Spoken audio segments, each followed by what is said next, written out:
Bienvenue sur les cours de Jean-Phi pour un court chapitre sur les barycentres de points. Donc on y parlera barycentre, c'est utilisé souvent en mathématiques. On y parlera rayonnement du plan.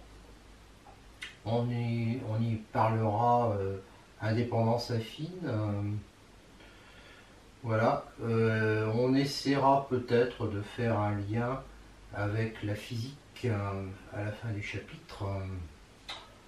Alors évidemment on suppose connu, pas tous les résultats, mais enfin le minimum sur les espaces affines, les sous-espaces affines, un petit peu aussi sur les applications affines. Voilà.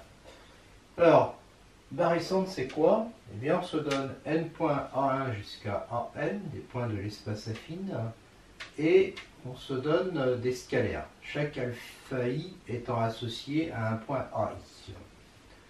Le corps c'est K égale ROC. Si la somme de ces alpha K est différente de 0, il existe un unique point M vérifiant cette équation. On l'appelle le barycentre du système AI alpha i des points pondérés. Les alpha i c'est la masse associée au point I, ou la masse du point I. Si j'ai le barycentre, puisqu'il est unique, je l'appelle G, des AI alpha i, et que 0O est un point quelconque de A, de l'espace affine, alors j'ai cette relation, somme des alpha i vecteur OG égale somme des alpha i vecteur OI, quel que soit O appartenant à A. Si la somme des scalaires est égale à 0, l'ensemble des solutions de cette équation est soit vide, soit l'espace affine entier. Et quel que soit deux points M et P de l'espace affine, somme des alpha i MAI est toujours égale à somme des alpha i PAI. Donc en fait, somme des alpha i MAI est un vecteur constant. D'accord? Et donc ce vecteur constant, s'il est nul, l'espace des solutions, ça va être quant à, et s'il n'est pas nul, ce sera vide. Démonstration de tout ça, soit O à un point de l'espace affine, somme des alpha i MAI, et là j'utilise chal pour remplacer MAI par ça. Je développe, et avec alpha égale somme des 1 à n alpha i, j'obtiens ça. Donc si alpha est égal à 0, si alpha est égal à 0, on obtient que somme des alpha i MAI est toujours égale à ça. Donc c'est un vecteur constant. Donc c'est vrai quel que soit n, donc c'est aussi vrai pour P, et donc à ce moment-là, j'aurai ça est égal à ça. Bon, si ce vecteur constant n'est pas nul, l'équation égale 0, elle va déboucher et il n'y aura pas de solution. D'accord? Puisque ça sera égal à un vecteur non nul, ça ne peut pas être égal à un vecteur nul. Et si c'est égal à un vecteur nul, ça veut dire qu'on a somme des alpha i MAI qui est égal à vecteur nul, quel que soit m appartenant à A. Donc l'ensemble des solutions, c'est grand A. Si alpha est différent de 0, il n'y a qu'une solution, bien sûr. Parce que dire que somme des alpha i MAI est égale à 0, à vecteur nul, ça équivaut à dire que somme des alpha i vecteur OAI, voilà, c'est ici, moins alpha vecteur OM est égal à 0. Donc je fais passer de l'autre côté, égale alpha vecteur OM. Alpha c'est ça. D'accord? Et donc ça équivaut à dire que vecteur OM égale 1 sur alpha fois ça. Donc M est égal à O. Donc là, on a une solution unique, je l'appelle G. Et voilà, tout est démontré. Si G est le barycentre des AI alpha i, alors quel que soit un scalaire non nul, G est le barycentre des AI lambda alpha i. Donc en fait, on peut multiplier, donc ça veut dire aussi diviser, les coefficients, les masses, par un coefficient non nul, ça ne change pas le barycentre. En effet, si somme des alpha i est différente de 0, somme des lambda alpha i est égale à lambda somme des alpha i va être différente de 0, et dire que somme des alpha i MAI est égal à 0, on sait que ça a une solution, ça équivaut à dire que ça est égal à 0. Voilà. Donc ils ont la même solution. Donc ça veut dire que G est le barycentre des AI lambda alpha i. Alors évidemment, si je prends lambda égale 1 sur somme des alpha i, et que je pose AI égale lambda alpha I, je vais avoir G qui sera le barycentre des AI, j'appelle AI maintenant, et évidemment la somme des AI va être égale à lambda, elle va être égale à 1, puisque j'ai pris lambda est égal à 1 sur somme des alpha I. D'accord. Donc je vais à ce moment-là, puisqu'elle est égale à 1, somme des AI OG, donc ça fait 1. Donc j'ai vecteur OG égale somme des AI ou AI. Voilà. Alors ça veut dire aussi que le résultat signifie qu'on peut toujours supposer, quand on a un barycentre, on peut toujours supposer que la somme des masses est égale à 1. Et puis je rappelle, je crois l'avoir déjà dit, mais désormais quand je dirai barycentre, ça signifie automatiquement, même si je ne l'écris pas toujours, parfois je l'oublie, que la somme des masses est différente de 0. Par contre, quand je voudrais dire qu'elle est égale à 1, il faudra que je le rajoute, bien sûr. Mais souvent, d'ailleurs, on suppose que la somme des masses est égale à 1.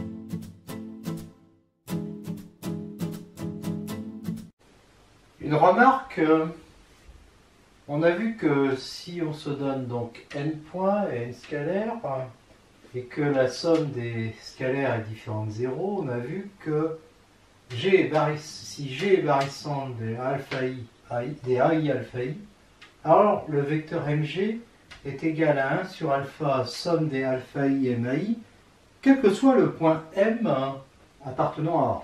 Je l'avais appelé O dans la propriété précédente. Mais ça c'est vrai quel que soit M appartenant à A. Réciproquement, s'il existe un point O, si je trouve un point O, si on me donne des points comme ça, avec des masses, et que je trouve un point O vérifiant OM égale 1 sur alpha, somme des 1 à n des alpha I ou AI. Bien sûr, il faut que la somme soit non nulle. Alors je peux dire que c'est le barycentre des AI alpha I. En effet, si j'ai le barycentre des AI alpha I, il vérifie, pour n'importe quel point, il vérifie ça. Donc en particulier pour le point M égale O. Donc OG est égal à 1 sur alpha, somme des alpha I ou AI. Et comme OM est égal à ça, ça me donne OM égale OG, donc M égale G. C'est pareil, j'insiste pas plus, mais la définition de G barycentre des AI alpha I, c'est somme des alpha I, GAI est égal à 0. Bon, si je sais que si la somme est non nulle, il y a un seul point qui vérifie ça. Donc, si d'emblée, dans un exercice, j'ai un point O qui vérifie somme des alpha I vecteur OAI qui est égal à vecteur nul, je peux dire que O est le barycentre des AI alpha I. Soit n points A1 jusqu'à n, alors si je prends un K entre 1 et n, AK est barycentre des AI alpha I, où je prends comme coefficient alpha I égale delta IK, c'est-à-dire alpha I qui vaut 0 si I est différent de K, et 1 si I est égal à K. Autrement dit, quand je me donne n points, chacun de ces points, donc AK par exemple, il est barycentre de lui-même avec le coefficient 1, et puis les autres avec le coefficient 0. En effet, la somme des alpha I, dans ce cas-là, ça fait alpha K, donc ça vaut 1. Et dire que G est barycentre de AI alpha I, donc je sais qu'il y a un barycentre, ça équivaut à dire que somme des alpha I GAI est égale à 0. Mais les alpha I sont tous nuls, sauf alpha K, qui vaut 1. Donc ça fait G AK égale 0, donc G égale AK. Propriété suivante, A différent de C, B milieu de AC. Bon, en fait, même si A était égal à C, ce serait pareil. Donc j'ai évidemment cette propriété, vecteur AC qui est égal à 2AB, ce qui me fait que 0 vecteur AA plus 2AB moins vecteur AC est égal à 0. Et donc ça me dit quoi? Ça me dit tout simplement que A est le barycentre. J'ai trouvé un point, je suis dans cette situation en fait. J'ai trouvé un point M qui vérifie... ou bien j'ai trouvé un point O, mais c'est le point O égale A, tel que 0 vecteur OA plus 2 vecteur OB moins 0 vecteur OC est égal à vecteur nul. Donc ça me permet de dire que A, c'est le barycentre de A0, A0, B2, C-1. D'accord ? Mais A est aussi le barycentre de A1, B0, C0. Qu'est-ce que je remarque? C'est que là, la somme vaut 1 des coefficients. Là aussi, elle vaut 1. D'accord? Et pourtant, je n'ai pas du tout pris la même chose ici. D'accord? Voilà deux façons donc d'avoir une somme de coefficients qui est égale à 1. C'est-à-dire qu'il n'y a pas unicité en fait. Il y a plusieurs façons d'écrire que A est le barycentre de 3 points ABC. D'ailleurs, au passage, je remarque que lambda vecteur AA, plus, parce que ça fait vecteur nul, ça, donc ça équivaut bien à ça, plus 2AB moins AC est égal à 0. Là, évidemment, cette relation ne permet de parler de barycentre que si lambda plus 2 moins 1 est différent de 0, c'est-à-dire il faut que lambda soit différent de moins 1. À ce moment-là, je peux dire que A est barycentre de A lambda, B2, c'est moins 1. Mais là, la somme n'est pas égale à 1, alors que là, elle l'était. G, alors, définition, on dit que G est l'isobarycentre de n points si c'est le barycentre des points, si c'est le barycentre des AI1, ce qui revient à dire que c'est le barycentre des AI lambda, d'après ce qu'on a vu précédemment. Donc ça équivaut à dire ça, et ça équivaut à dire qu'il existe un point haut tel que OG est égal à 1 sur n, somme de 1 à n des vecteurs OAI. On a alors MG qui est égal à 1 sur n, somme de 1 à n des MAI, quel que soit le point M appartenant à A. Tout ça, ça découle de tout ce qui a été dit avant. L'isobarycentre de deux points AB, c'est le milieu de AB. Pourquoi? Parce que c'est l'unique point vérifiant MA plus MB est égal à 0. Et donc dans ce cas-là, on sait que le seul point qui vérifie vecteur MA plus vecteur MB égale 0, ça on a déjà parlé des milieux, eh bien c'est donc le milieu de AB.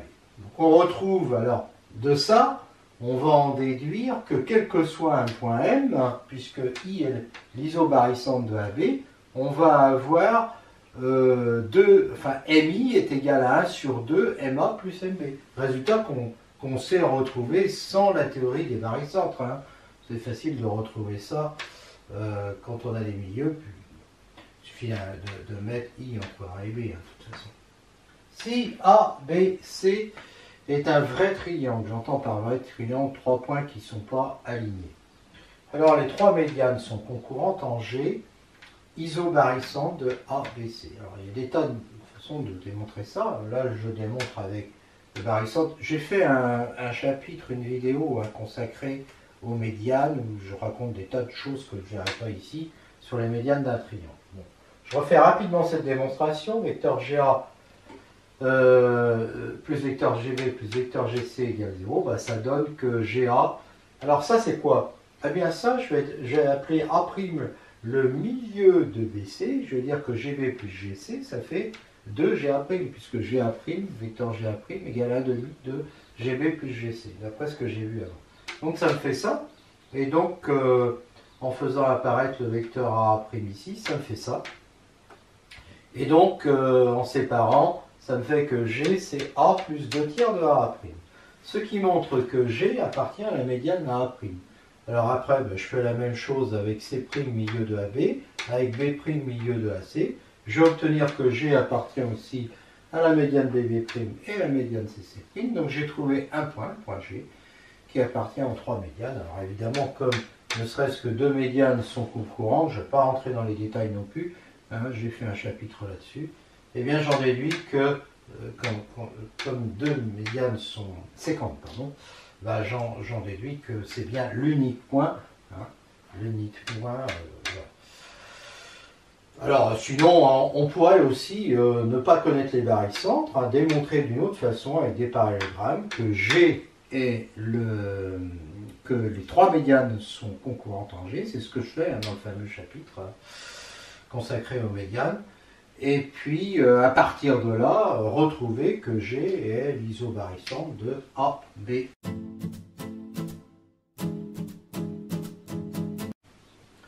J'ai oublié de dire que l'isobarycentre G du triangle ABC, ça s'appelait le centre de gravité du triangle ABC. Juste un oubli.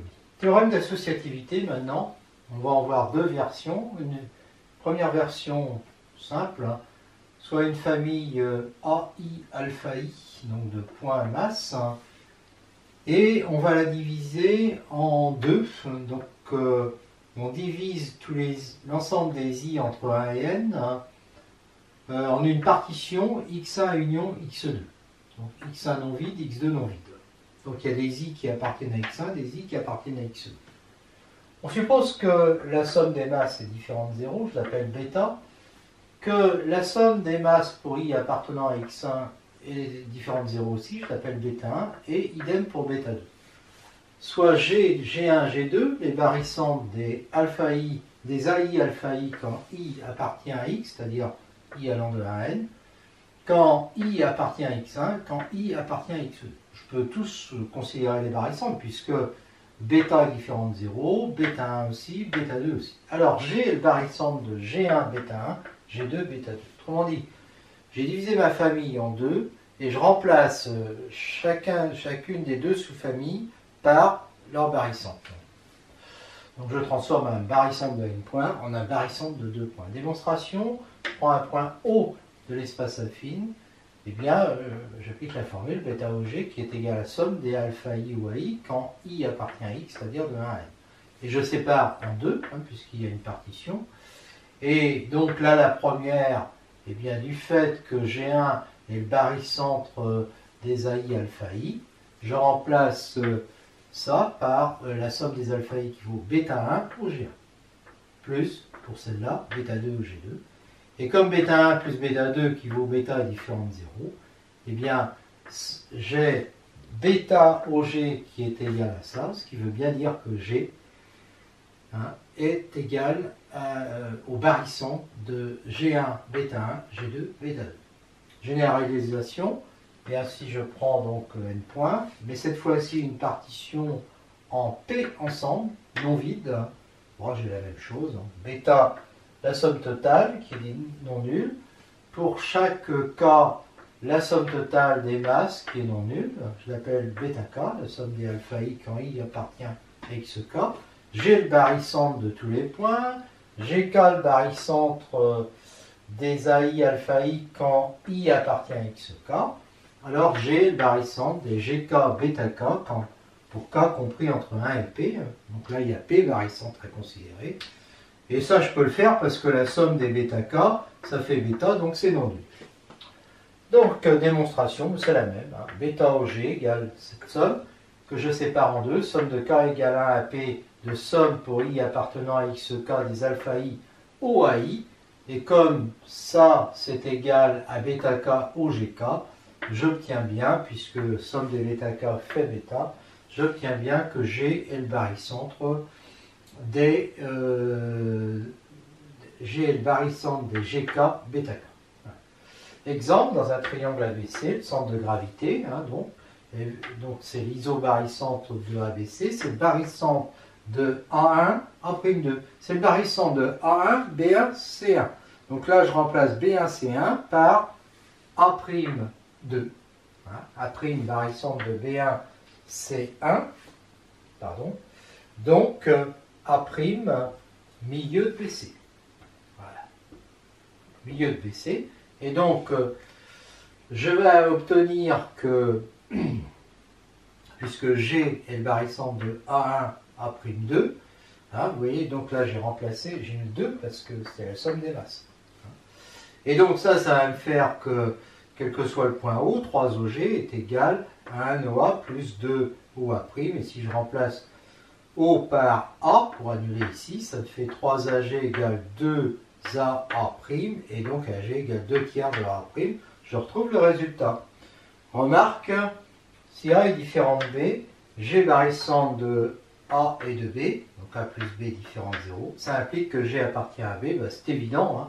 Pour G est égal à 1 sur A plus B, A au A plus B au B, quel que soit le point O. Mais en particulier, si je remplace, pour O je prends A, ça me fera AG égale B sur A plus B AB qui montre que effectivement O appartient à la droite AB. Voilà.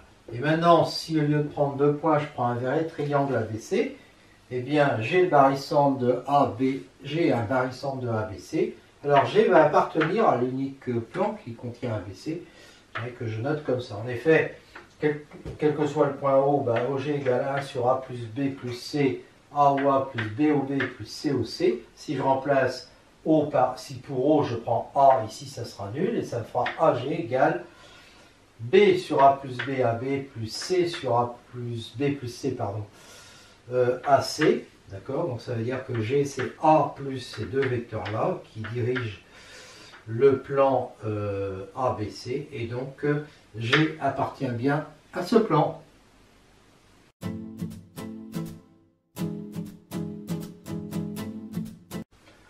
Tout d'abord, un petit rappel, si X est une partie non vide d'un espace affine grand A, le sous-espace que l'on notera comme ça engendré par cette partie, c'est par définition le plus petit sous-espace affine pour l'inclusion de grand A contenant X. C'est donc l'intersection de tous les sous-espaces affines contenant X.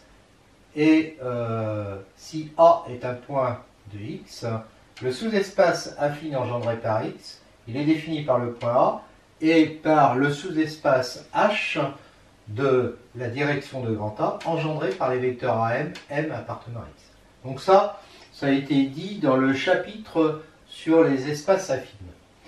On dit qu'une famille A0 jusqu'à N, donc de N plus 1 point de l'espace affine, est infiniment libre, ou encore on dit que les N plus 1 point sont indépendants affinement indépendants, si le sous-espace qu'ils engendrent est de dimension N, ce qui équivaut à dire que les vecteurs A0 à K pour K variant de 1 à N forment une famille libre. Alors quel que soit K, eh bien, si on fixe un K entre 0 et N, les vecteurs AK, AI pour I différents de K forment aussi une famille libre, donc on n'est pas obligé de commencer par A0. D'accord? Voilà. Donc, ça, c'est un repère de X. On dit aussi que X est un repère du sous-espace qu'il engendre. Hein. Alors, ce repère, on n'est pas obligé de le noter comme ça. Hein. Souvent, on le note A0, A1, par les points uniquement. A0, A1 jusqu'à AN. Voilà. Si H est un sous-espace affine de dimension N supérieure ou égale à 1, un repère de H est la donnée de N plus 1 point, c'est ce que je disais. Donc comme ça, affinement indépendant. Et le repère est noté comme ça, évidemment, il est affinement libre. Si H est un sous-espace affine de repère A0 jusqu'à N, alors un point M de l'espace affine grand A appartient à H, et seulement s'il existe des coefficients alpha 0 jusqu'à alpha n, tel que M soit le barycentre des AI alpha I pour I allant de 0 à N. Alors les alpha I sont uniques à lambda près, lambda différent de 0, alors au coefficient multiplicatif lambda près. C'est-à-dire que si M est barycentre des AI alpha I et des AI bêta I, eh bien on passe de alpha I à bêta I en multipliant par lambda, lambda différent de 0. Démonstration, M appartient à H, ça équivaut à dire qu'il existe alpha I, donc des coordonnées en fait, telles que M soit le point A0 plus cette somme-là, d'accord ? Et donc ça nous fait A0 M. Alors, défaut, c'est que la somme des alpha I n'est pas forcément, peut être nulle. Donc là, je ne peux pas interpréter en termes de barycentre. Donc je vais rajouter I égale 0, et donc alpha 0, je vais prendre 1 moins somme des alpha I de 1 à N. Comme ça, la somme des coefficients vaudra 1. Alors, ça ne change rien à l'égalité parce que A0 à 0, c'est le vecteur nul. D'accord ? Donc, A0 à M est égal à ça. Et donc ça veut bien dire que M est le barycentre des AI alpha I entre 0 et N. D'accord ? Alors maintenant, si M est le barycentre des AI bêta I entre 0 et N, alors j'ai aussi A0, vecteur A0 M qui est égal à la somme de 0 à N alors j'appelle bêta la somme des bêta I. Donc j'ai cette somme fois ce vecteur qui est égal à ça, donc je divise par bêta, c'est-à-dire A0M, puisque bêta est différent de 0, c'est un barycentre. Donc ça fait somme des bêta I sur bêta A0 à I. Bon, et puis j'interprète ça maintenant avec les vecteurs. Donc le premier vecteur, ben, il est nul. Donc ça veut dire somme de 1 à n des alpha i à 0 à i est égale à somme des 1 à n des bêta i sur bêta à 0 à i. Unicité des coordonnées dans une base. Et donc ça fait que bêta i, ça fait que alpha i est égal à bêta i sur bêta. Donc bêta i est égal à bêta alpha i. Donc voilà mon coefficient multiplicatif prime. D'accord? Alors maintenant, si je veux que la somme fasse 1, bah, il faut que je demande la somme ici avec les bêta i, c'était bêta. Hein. Alors oui, non, avant de démontrer ça, les bêta i là, elles sont égales à bêta alpha i, ça c'est vrai pour i égale 1 à n, il faut le vérifier pour 0. Bêta 0, c'est bêta moins somme de 1 à n des bêta i, parce que j'avais ça. Donc ça fait bêta facteur de 1 moins somme de 1 à n des alpha i. Mais somme de 0 à n des alpha i, ça faisait 1. Donc 1 moins ça, c'est alpha 0. Donc bêta alpha 0. Donc j'ai bien bêta i qui est égal à bêta alpha i, quel que soit i allant de 0 à n. Et si je veux que la somme des bêta i fasse 1, c'est-à-dire bêta est égal à 1, bah à ce moment-là, comme j'avais ça, je vois bien que bêta i va être égal à alpha i. Donc en fait, j'ai démontré plus que ce que je voulais démontrer ici. J'ai démontré non seulement que les coefficients sont uniques au coefficient multiplicatif lambda près, mais qu'il y a unicité des coefficients dont la somme est égale à 1, et ça va me permettre de définir les coordonnées barycentriques d'un point.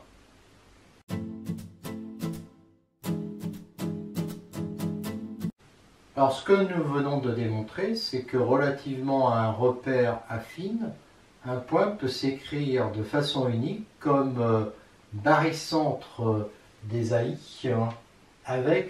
en imposant somme des alpha i est égale à 1. Là, il y a unicité à ce moment-là des scalaires alpha i. Donc si R est un repère, pour tout point M, il existe une unique famille alpha i de somme égale à 1, tel que M soit le barycentre des AI alpha i.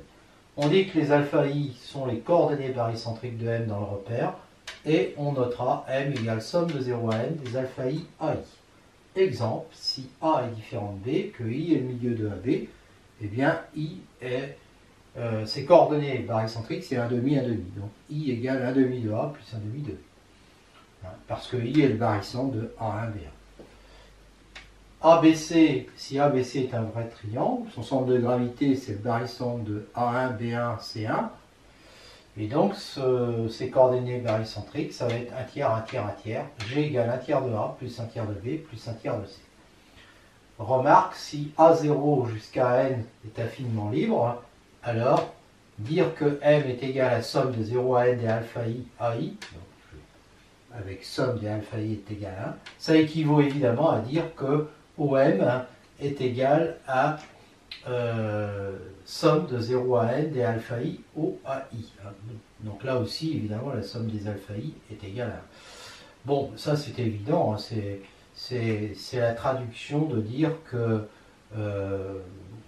on a trouvé un point O, hein, enfin quel que soit le point O d'ailleurs, hein, si M est le barycentre des alpha i à i, ben on sait que vecteur OM est égal à somme de 0 à n des alpha i ou ai et réciproquement.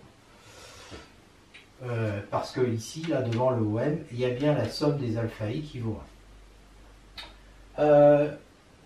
Dire que A0 à 1 jusqu'à n est infiniment libre, ça équivaut à dire que quel que soit k de 0 à n, AK n'est pas barycentre des AI i différents k. C'est-à-dire que si je prends un point quelconque là-dedans, il n'est pas barycentre des autres points. En démonstration, donc d'abord dans ce sens-là, sinon il existerait K tel que K serait barycentre des autres points, donc on aurait quelque chose comme ça, ce qui équivaut à dire que O à K égale ça, quel que soit le point O, et donc en prenant O égale à K, ça équivaut à dire, à ce moment-là ça fait 0, vecteur nul égale somme des alpha i à K à I pour I différent de K, mais comme les sommes des alpha I pour i différent de k, ben c'est égal à 1 parce qu'on a pris les coordonnées barycentriques. Alors les alpha i ne sont pas tous nuls et donc les vecteurs, cette égalité dit que les vecteurs AK, AI sont liés, ce qui est faux par hypothèse. La réciproque c'est à peu près pareil. On suppose donc qu'on a ça. Il faut démontrer ça. Bah, supposons le contraire, c'est-à-dire que les A0, vecteur A0 à 1 jusqu'à vecteur A0 à n seraient liés. En ce moment-là, on aura une relation de ce type-là. Somme de 1 à n des alpha i A0 à i est égale à vecteur nul, avec les alpha i non tous nuls. Par exemple, alpha 1 différent de 0, qui va me permettre d'isoler A0 à 1 et de dire qu'il est égal à moins somme de 2 à n des alpha i sur alpha 1 à 0 à i. Mais à ce moment-là, alors ça je l'appelle bêta i, d'accord? Et puis je vais rajouter la somme de 1 à n, c'est-à-dire que je vais rajouter le... Non, je vais rajouter... En fait, je vais rajouter i égale 0 à cette somme. Donc je vais rajouter un vecteur A0 à 0, donc ça fera 0, donc ça ne change rien. Mais je vais lui coller le coefficient bêta 0 égale 1 moins somme de tous les autres. D'accord? Comme ça me permettra de dire que A1, pas 0, hein, ça me permettra de dire que A1 va être le barycentre des AI bêta I différent de 1. Voilà. Hein, puisque A0 à 1 est égal à ça, mais A1 va être le barycentre des AI pour I, des AI bêta I pour I différent de 1. Et donc, donc c'est contraire à l'hypothèse. Voilà. Et donc on a démontré l'équivalence. Si G est égal à la somme des AI, avec la somme des AI qui est égale à 1, n supérieur ou égal à 3 et p entre 1 et n, si G1 est le barycentre des AI, des p premiers AI, donc évidemment il faut que somme des AI soit différente de 0. Et G2 le barycentre des n-p suivants, donc il faut que la somme des n-p suivants AI soit différente de 0. Alors, G est égal à somme des AI de 1 à P, G1, plus somme des AI pour I supérieur à P, G2. Bon, c'est évident parce que c'est le théorème d'associativité. Propriété suivante, si G est égal à A grand A plus B grand B, A plus B égale 1, donc coordonnée barycentrique B différente de 0, et que B est égal à UC plus VD, U plus V est égal à 1, donc encore coordonnée barycentrique, alors G est égal à AA plus BUC plus BVD. Autrement dit, on remplace ici B par ça, puis on développe.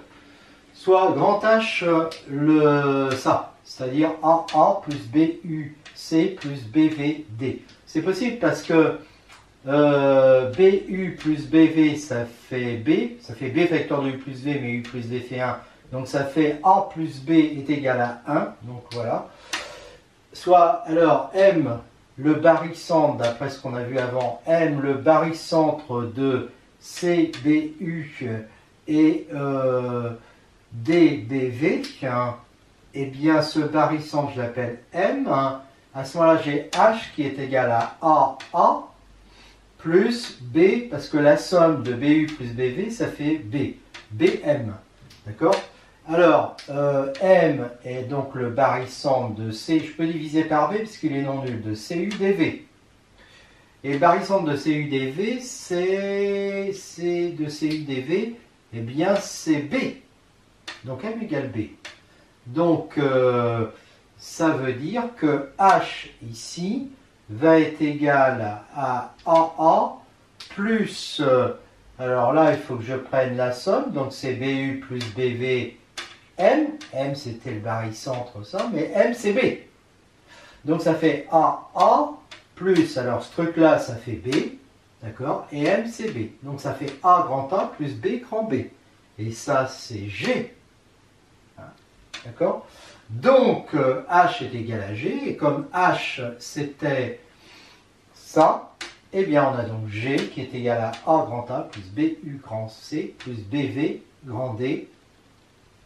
Et c'est bien ce qu'on voulait démontrer.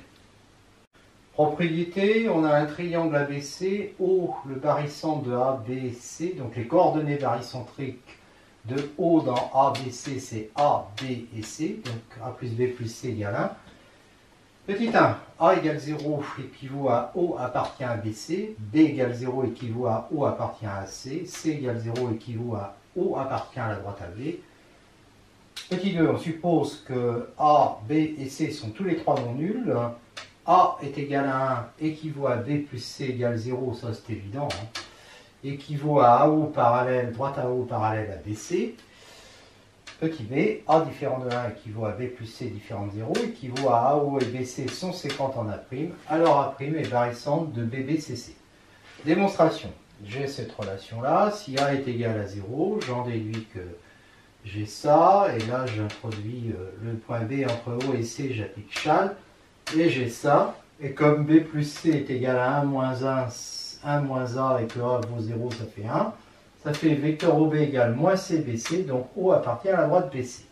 Réciproquement, si O appartient à la droite BC, eh bien, le BOB plus COC que j'ai là, comme vecteur OB il est collinéaire au vecteur BC et vecteur OC aussi, j'obtiendrai un lambda vecteur BC. Donc AOA est égal à moins lambda, grâce à ça. Je fais passer le lambda vecteur BC de l'autre côté, et j'obtiens ça. A est différent de 0, donc vecteur OA est égal à ça, et O appartient à la droite BC, donc A va appartenir à la droite BC, ce qui est impossible parce que ABC est un vrai triangle, donc A est bien égal à 0. On passe au petit 2 maintenant. Bon, cette équivalence-là est évidente. Je suppose que A est égal à 1. Donc B plus C est égal à 0, B égale moins C, donc j'ai 1 OA plus BOB moins BOC, j'ai remplacé le plus C par moins B, et là j'applique Chasles, ça fait moins BOB plus moins BOB moins BBC que je fais passer de l'autre côté, donc ça fait OA égale BBC. Et O est différent de A parce que B étant différent de 0, eh bien O n'appartient pas à BC, parce que ça, j'ai démontré que ça, mais les autres c'était pareil. Donc B est différent de 0, donc O n'appartient pas à C, pardon, et donc O n'est pas égal à A, donc O, je peux parler de la droite OA, et donc je peux dire que la droite OA est parallèle à la droite BC, j'ai ce schéma-là. Réciproquement, si OA est parallèle à BC, j'ai une relation OA égale lambda BC, j'applique Chasles en introduisant O entre B et C, j'ai OA est égal à lambda OC moins lambda OB, 1 OA plus lambda OB moins lambda OC est égal à 0, 1 plus lambda moins lambda ça fait 1, unicité des coordonnées barycentriques, ça implique que A est égal à 1. Petit b, A est différente de 1, donc équivaut à B plus C différent de 0, bien sûr. Donc là, elles ne sont pas parallèles, d'accord? Parce que j'ai démontré que, voilà, il y avait l'équivalence. Donc elles ne sont pas parallèles, et donc elles sont séquentes en A'. Alors, A' est égal à alpha B plus gamma C, coordonnées barycentriques, d'accord? Et O appartient à la droite A'. Donc là aussi, coordonnées barycentriques de O par rapport à A'. Donc ça va me faire UA et je remplace A' par ses coordonnées barycentriques, associativité du barycentre. Ça fait UA plus V alpha B plus V gamma C. Et donc ça veut dire... Et alors évidemment, U plus V... Alors, V facteur, V alpha plus V... il doit y avoir un problème là. C'est pas V alpha plus... Alors c'est V alpha B plus gamma C, donc ça fait V alpha plus V gamma. Oui, c'est ça. Donc V facteur de alpha plus gamma, bah, ça fait V fois 1, et U plus V ça fait 1. Donc unicité des coordonnées barycentriques, de toute façon je n'avais même pas besoin de dire ça. Ça fait que U va être égal à A, V gamma va être égal à B, et non, V alpha à B, et V gamma est égal à C. V est différent de 0, forcément, puisque O c'était le barycentre, V est différent de 0, sinon O sera égal à A, d'accord? Et O n'est pas égal à A parce que B étant différent de 0, O n'appartient pas à C. Donc A', puisque V est différent de 0, alors A' c'était le barycentre de B alpha C gamma, Donc si je multiplie par V qui est non nul, ça va être le barycentre de alpha V, de B alpha V et de C, et de C gamma V. Et comme alpha V ça fait B et que gamma V ça fait C, ça va être le barycentre de BV CC. Et c'est terminé.